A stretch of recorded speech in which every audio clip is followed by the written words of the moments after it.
How's it going, everybody? It's Jameer Walton again, licensed real estate agent in the state of Illinois with Premier Midwest Realty. Don't want to take up too much of your time. I just want to talk about a little bit today about the costs associated with buying a home.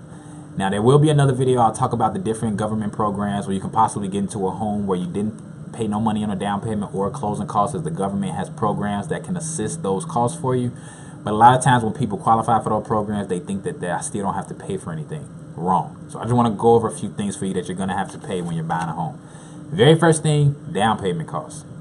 Depending on the type of financing you have, you may be paying anywhere from 20% down payment to 10% down payment. And if you're going FHA, you can go as low as 3.5% to 5%. Now, again, you just need to make sure that you have these funds, because there's no point of wasting the agent's time or your time buying a home.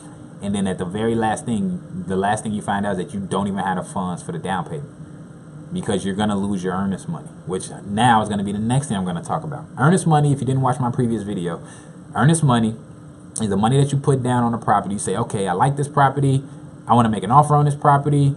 The agent accepted your offer. Now this is your way of showing that you're going to buy this property. Once you go through the mortgage process, the appraisal, the inspection, everything else, you're for sure going to buy this property. And now that that earnest money now allows you to put that down and now make that property contingent, or what's also called under contract, which also means that now nobody else in the world publicly can make an offer or bid on that home unless you get out of contract for whatever reason. Now you need to keep in mind, with that earnest money, and your attorney will go over this with you, there's certain time periods that you have to get everything that you need, and if you don't, your earnest money will be non-refundable. So again, this is why it's important to make sure you have the funds for the down payment, depending on the type of financing you're doing. Because if you don't have those funds for that down payment and you get to the closing table and you got to tell them, oh, I'm sorry, I thought I would have the money and I don't have it, that earnest money that you put up is now to the seller. It's theirs and you cannot get it back. Earnest money typically standard, and I'm just talking in Illinois, I can't speak for any other states or any other anywhere else, is standard is $1,000 for earnest money. Now, if you want to make a strong offer, if you're in a situation where everybody likes the home, you can make your earnest money amount however much it is. And once you get to the closing table, that amount in earnest money gets credited in the purchase price. So if you're buying a home for $70,000, you went through the entire process and you put $1,000 for earnest money. Now that $1,000 gets put into the purchase price of $70,000. So, excuse me. So it does get credited towards the purchase of the home. But again, you need that money to make sure so you can solidify the contract and put it under contract so nobody else can take that home. So now you go through the mortgage approval process. Next thing is inspection. The bank is going to want you to make sure you get that property inspected, because the last thing, even if the bank didn't require it, last thing you want to do is buy a home, you move into it, and then all of a sudden cabinets start falling off, the fridge stops working, the plumbing is messed up. You want to have a licensed inspector to inspect all of that. Now, my suggestion, when you get an inspector, if you're working with me, I'll suggest this as well.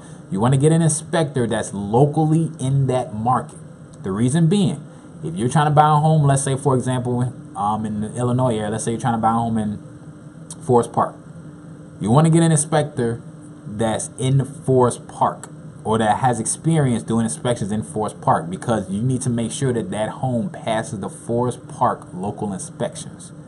You get an inspector that's just from another area, not saying they cannot do a great job, but they might not be aware of what's needed for the local inspection in order to be passed by that local town.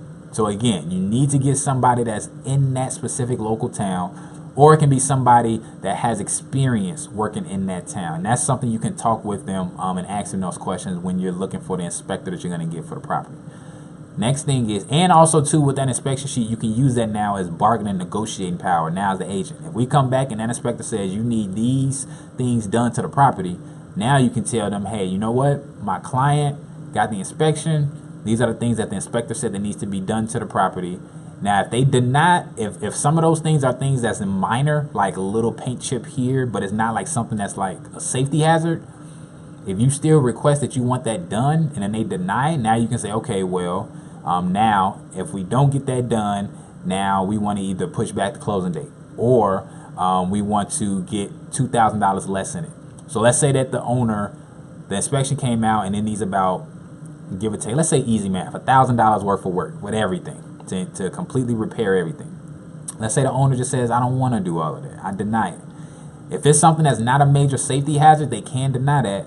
And when they deny it, now you can just say, okay, well, instead of our offer of $100,000, we'll just put that $1,000 as a credit toward, as a buyer credit towards it. So now your offer is down to $69,000 as well. So now you can use that as leverage for yourself. So typically an inspection is going to be around between $400 to $500. I have seen inspections that were less than that, but again, I like to always give my clients the higher number because I would rather you have $500 expecting that to be a cost for the inspection, and then they tell you, oh, it's only $375, versus me telling you, oh, it's only going to be $300, and then it comes out to be $375, $400. So let's just say for easy math, $500 for the inspection. Next thing is the appraisal. The bank is going to want to make sure that they're not overpaying for this home. So I know that the home is listed at $100,000, and I know you agreed to give them an offer $100,000, but they want to make sure that a licensed appraiser looks at that home, looks at the condition, looks at the sold comparables in the area, and look at the market history, and to make sure, yes, this home is worth $100,000. Because again, the bank wants to make sure they're not giving you more money for the home than what it's worth. Excuse me. So again, the appraisal is roughly about between $400 to $500. So for easy math, let's just say $500. So we already got the appraisal, $500. We got the inspection, $500, and we got the earnest money, $1,000. So right now we're already at $2,000. And just give or take, in case you want to add an extra $1,000 for earnest money to make your offer stronger, you can even add another $1,000 to that. The only cost that I'm missing on there is just the cost for the down payment. Excuse me, for the cost of the down payment. And again, I can't really give you a figure on that because that's pretty much based and dependent upon the type of financing you do. Again, if you do FHA, you can do anywhere as low as 3.5% to 5%. If you're doing traditional financing because you're not a first-time home buyer and you don't qualify for FHA, then you can, it'll be anywhere between about 10% to 20% depending on what the bank requires you to do. So again, I just wanted to shoot this video for you all to make sure that you're aware of the money that you will need in order to successfully be at the closing table and get the keys to your home. So I hope this information was very, very helpful for you. If you got any other questions or concerns, definitely feel free to reach out to me. I'll have my contact information at the bottom of this video. So have a wonderful day. And if you know anybody that's looking to buy a home, definitely feel free to share this information with them. Thank you and have a great day.